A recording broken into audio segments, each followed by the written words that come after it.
До границы с соседним селом здесь считанные сотни метров. В приграничном селе Максат долгие годы жили практически без милиции. Раньше милиции в селе не было. Если возникали какие-то проблемы или надо было решить вопросы, приходилось идти в интернационал, а это километров 7-8. Впрочем, не только дальние расстояния, которые приходилось преодолевать в поисках помощи от правоохранительных органов, тревога за безопасность жителей села в целом стала причиной объединения местного сообщества.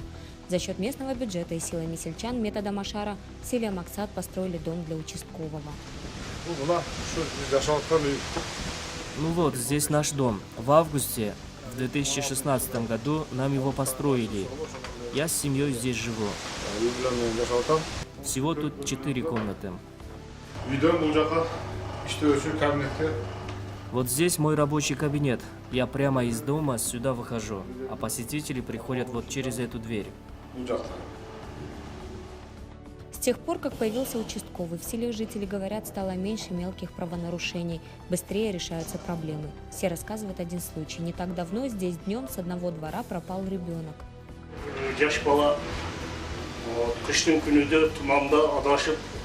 Потерялся один мальчик, во дворе играл, заблудился. Милиционер организовал поисковые мероприятия, вместе с сельчанами искали ребенка.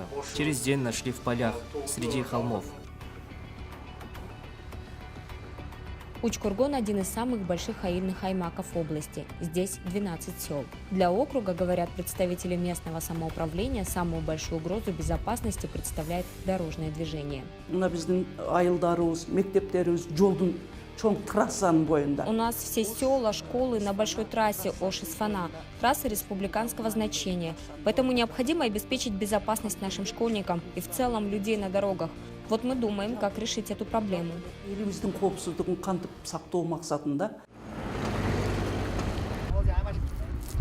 Дорожная разметка у нас расчерчивается на основании проекта, который мы сейчас реализуем совместно с Гражданским союзом за реформу и результаты и УНПО. Мы поставили уже знаки около школ, потому что очень сильное движение, как вы видите. И в данный момент, кроме этого, у нас еще реализуется программа по обучению детей, юных инспекторов движения. Вот мы как раз сейчас направили наши все силы на то, чтобы обучить детей. И потом по принципу равный равному они уже будут работать в школах и обучать правилам дорожного движения уже по школам, как волонтеры будут работать. С младшими классами, да. Как и в Максат, в этом селе сами жители определили, что мешает их безопасности. В этом и заключается один из главных принципов совместных планов по безопасности. Население само решает, в чем заключается угроза. И уже совместно с милицией, органами местного самоуправления составляет план, как решать проблемы безопасности. В 2016 году при поддержке Управления ООН по наркотикам и преступности и Гражданского союза совместные планы появились в 12 муниципалитетах Кыргызстана с числом жителей 244 906 человек. Местное самоуправление проявило неподдельный интерес к инициативам в сфере общественной безопасности. Они не только участвовали в реализации конкретных мер, но и выделили финансирование в общем размере почти 15 миллионов сомов. А в 2017 году Управление ООН по наркотикам и преступности в сотрудничестве с Гражданским союзом поддержало 12 проектов, целью которых было решить местные проблемы с правопорядком. Программа малых грантов «Профилактика в действии». Среди них комплекс мер по решению проблем безопасности на дорогах в Учкургоне. Необходимо отметить, что важна роль местных властей. Например, на первом этапе в селе Учкургон были установлены светофоры возле школ. Деньги выделили из местного бюджета. А в Жетоугузе одна из приоритетных задач – решение проблемы школьного рэкета. Представители местного общественного профилактического центра привлекли к решению проблемы в подростковой среде детей. Теперь жетоугузские школьники ездят по селам и показывают своим сверстникам небольшой спектакль «Система», который поставил бывший сотрудник милиции.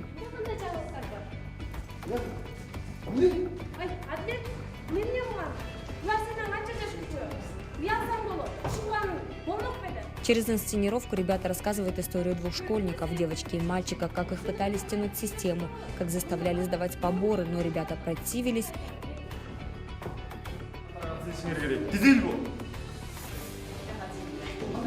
Вчерашние друзья стали их главными преследователями.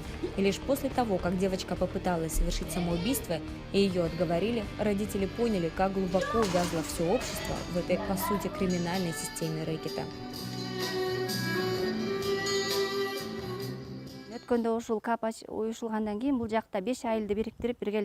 Когда был создан ОПЦ, мы позвали учителей, заучей и президентов 4 школ. И мы поняли, что просто нет контакта родителей и детей. И они хотят, чтобы родители больше обращали на них внимание. У детей тоже можно многому научиться.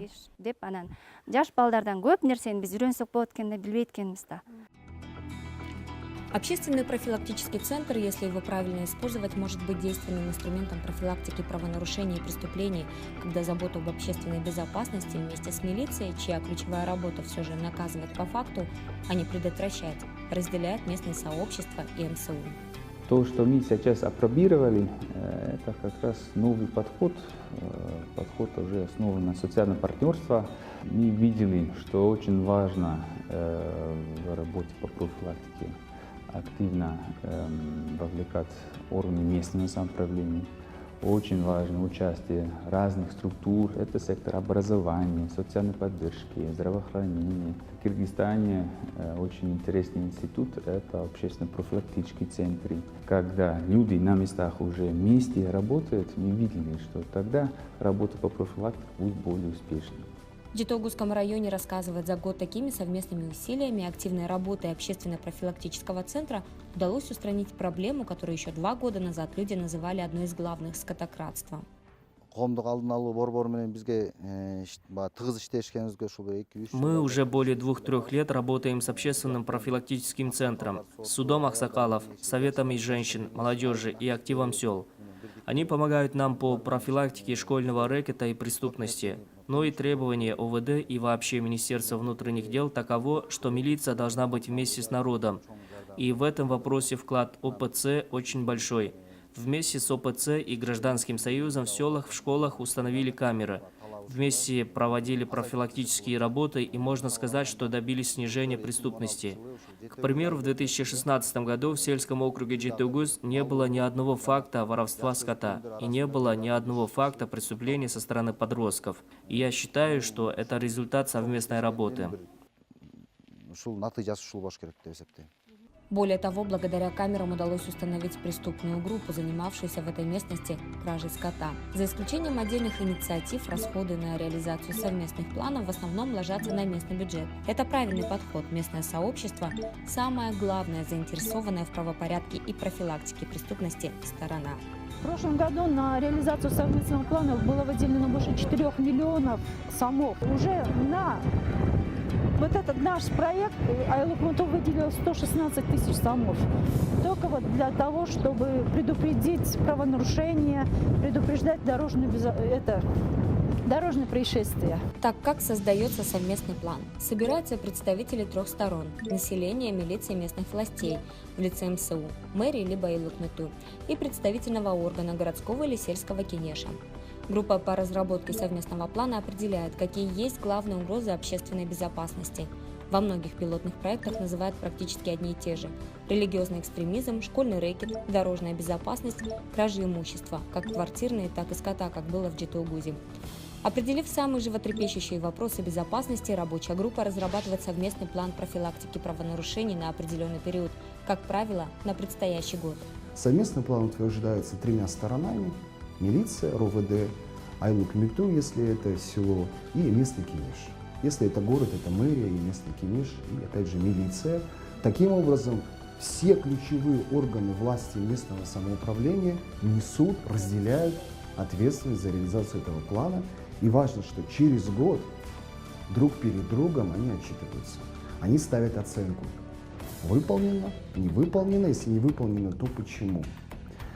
Но важно, что и люди видят свою роль в совместном плане. Это не только чиновнический документ, это документ, скажем так, социальный такой договор между жителями, между властью во имя общей безопасности.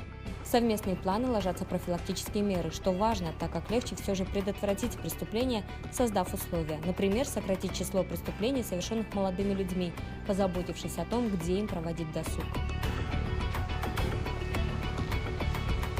очень важно отметить и координирующую роль органов местного самоуправления, потому что вначале, может быть, они тоже не поняли, что они должны координировать работу в данной сфере, а сейчас тоже там уже поддержка повысилась.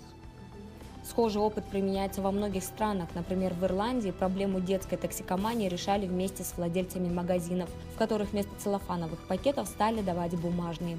Причем проблемы безопасности решаются не только на местном уровне. В некоторых странах аналогичные группы действуют в национальном масштабе, что позволяет инициировать законопроекты. Я вот хочу обратиться к тем гражданам, которым не безразлична безопасность, как личная безопасность, или безопасность детей, или безопасность двора, где они живут, улицы.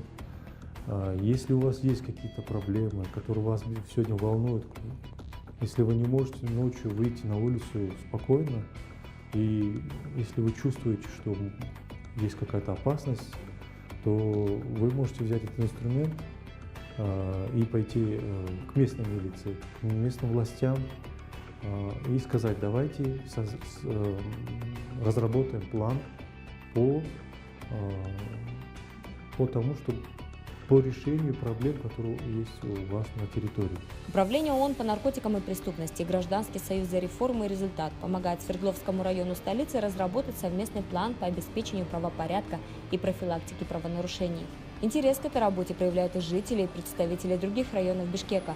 Наработанный опыт способен повысить уровень совместного планирования не только на местах, но и на областном и даже страновом уровне, чтобы проблемы профилактики, правонарушений общества и органов власти решались сообща.